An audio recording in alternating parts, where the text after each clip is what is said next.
G'day, Stephen Carey from offthegridnoz.com. Yes, for the 1000th time, sitting out in the outdoor kitchen, listening to the travelling Wilburys on our, yes, everyone actually picks me up on this, on our 3 kilowatt system live streaming YouTube. This video on a lovely Saturday evening. How's that, eh? Not blinding anyone with the sunset. This video, as I wander around, is about potentially thinking backwards. Yeah, people go, well, Steve's a bit backwards, that's okay. But no, this is about thinking backwards. And I'm talking about the new people mostly, as I focus across there.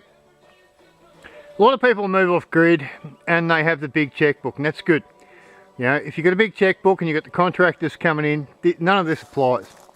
But if you are like so many off-gridders, what happens is you get the block of land, you drag your caravan onto it, you build the shed, you know, you go through all the steps that most people go through.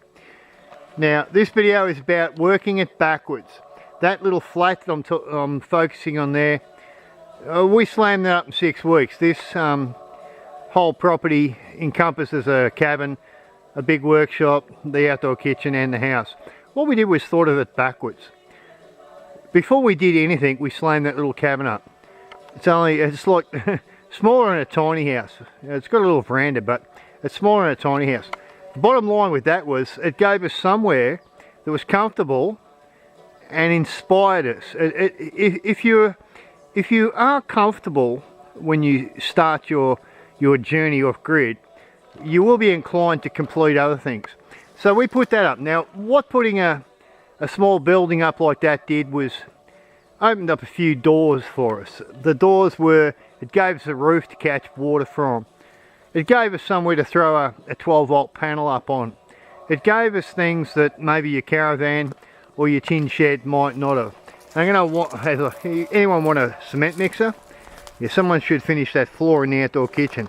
Even the bridge, building backwards. The bridge was put up, we bought this block in conjunction with the old property quite a few years ago, and we built that bridge a long time ago in preparation. No one, if they bought an off-grid property, would build a bridge first, but yes, we did. Now, as I walk in here, the point of this video, if you think backwards, as we listen to the travelling Wilburys, the point of thinking backwards, as far as this video goes. Now, this outdoor kitchen has a roof. It's only standing on poles, alright? It's not like it's a habitable space. But what we did straight after building the little cabin I just showed you was built the outdoor kitchen. Now, a lot of people will actually buy their block, sit in their caravan, put their little tin shed up and suffer. Well, yeah, look, that's good. Everyone needs to pay their dues and suffer and do stuff.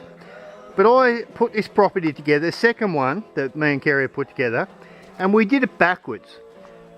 We did the little cabin I showed you, and then I built the shed being the second most important. Again, gave us places to catch water from, places to put the solar panels on. The shed actually did a lot of stuff like that. But before I built the house, that monstrosity there, I built the outdoor kitchen.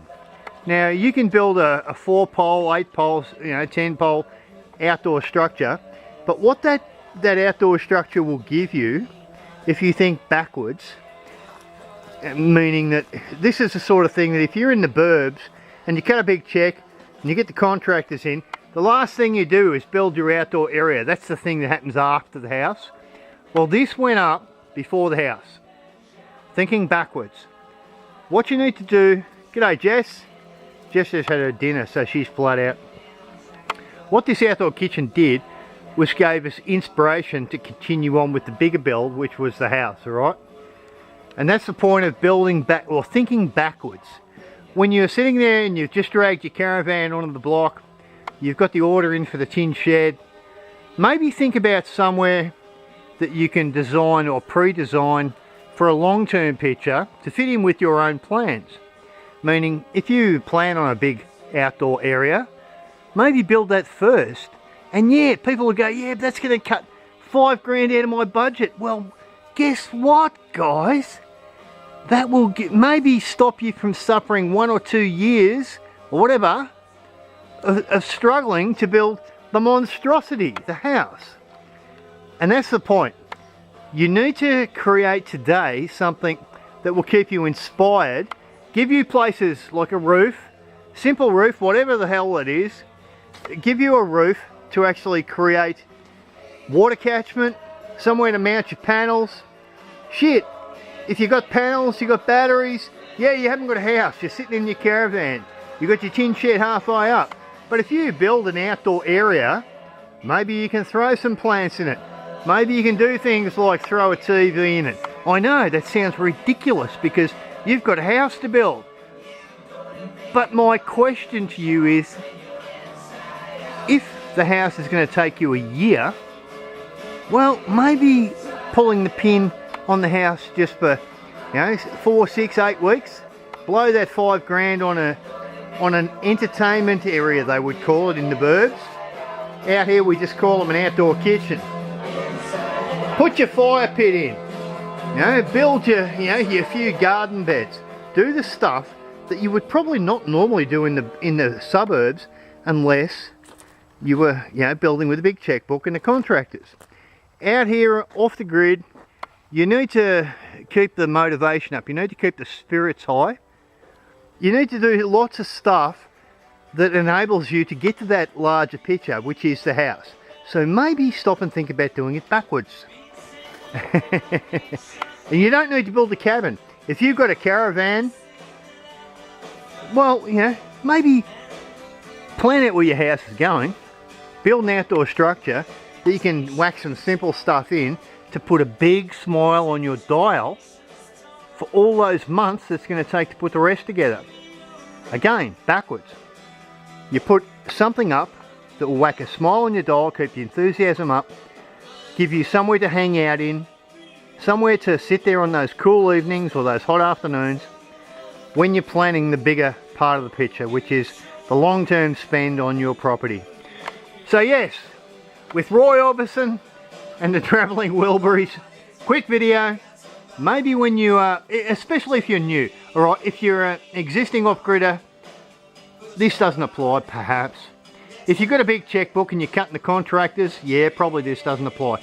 But if you've just bought a block of land, you got the caravan, you got the second-hand tin shed, whatever the hell you're going to do, maybe think backwards. Forget the house, not forget it altogether, but forget the house for a minute. Maybe put something up that will whack a smile on your dial. This outdoor kitchen was built far, far before the house was built. And yes, that would be because Steve's silly. And Kerry actually listens to Steve, which makes her silly. Joking. Alright. Going off the grid. Got your block of land. Maybe think backwards. That's the point of this video. I'm going to leave it at that. Get alone on the Facebook actually, so I'm going to keep it short. Cheers from Steve and Kerry from offthegridnoz.com with a lovely Sunday afternoon sunset coming down yet again. And yes, I'm filming in the outdoor kitchen again. The outdoor kitchen that we put up probably 4 months before the house even started. Think backwards. Create the environment, they will come. Build it, they will come. And in the case of off-gridders who want to set up a new property, build it and you might stay for the long haul. If you don't, well, I know a lot of tough people live in caravans and tin sheds for a lot of years. That's all good. That's all good. That's super good. But maybe you could stop and think backwards and go, and I'm going to say it, fuck the house for 5 minutes, build it backwards, put up a nice area where you can keep a smile on that dial for the time it's going to take you to get the rest of the property up. Cheers from me, cheers from Kerry. Hope you're thinking good. Hope your day was a good one. And hope you're thinking positive. Hope all your plans have come to fruition as usual. And don't bother subscribing or liking if you don't want. Catch you guys.